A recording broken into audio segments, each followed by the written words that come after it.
যে আপনি পাল্টাইয়া রুটি আনছেন। এই দেখেন আমার এক বড় ভাই, ছোট্ট বড় ভাই, এ কিনছিল কোকা কোলা পাল্টাইয়া দুইটা কিনছিল, এটা ভাঙ্গে ফেলছে দেখে এটা ফেরত দেয় নাই আমার এই যে একজন আপু সহ।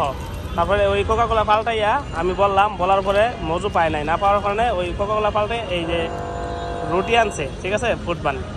যাক, এই ভাইটির জন্য আসলে অসংখ্য ধন্যবাদ। এই ভাইয়ের জন্য সবাই দোয়া করবেন যাতে বাইকে আল্লাহ জান্নাতবাসী করুক। একটা ইসরায়েলি পণ্য বাদ দিয়া আমার এই আপুটি সহ কি করছে, এই যে কোকা কোলা বাদ দিয়া, কোকা কোলা কিন্তু এখন আছে, এটা ভাঙ্গে ফেলছে দেখে ফেরত দেয় নাই, ঠিক না আপু?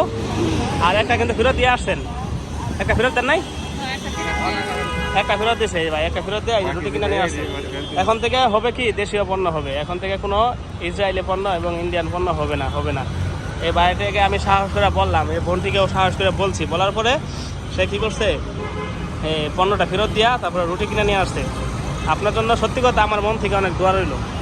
কি লেগা জানি না, শুনে আমরা ওই ইসরায়েলি পণ্য কিনতে পারি না, আমরা মুসলমান, ওরা কিভাবে মারতেছে আমাদেরকে মুসলমানদের, দেখেন, আপনি তো দেখেন।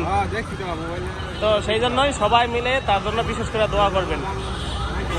ভাইটি আসলে আমার কথাটা রাখছে, বলার সঙ্গে সঙ্গে কোকা কোলা পাল্টাইয়া ফেরত দিয়া রুটি নিয়ে আসছে। তবে আপু এটা পাল্টাইতো, কিন্তু ভাঙ্গে ফেলছে দেখা। যাক, আপুর জন্য অনেক অসংখ্য দোয়া এবং ভালোবাসা রইল, যাতে পরবর্তীতে এই কোকা কোলা, 7 আপ, স্প্রাইট এই সমস্ত জিনিস না কিনবেন না, বুঝছেন? সেই সাথে ইন্ডিয়ানের যে পণ্য আছে, ইন্ডিয়ান পণ্যের মধ্যে কিন্তু গোবরের গু আর গোবর দেওয়া হয়, আর হলো গরুর মুখ দেওয়া হয়।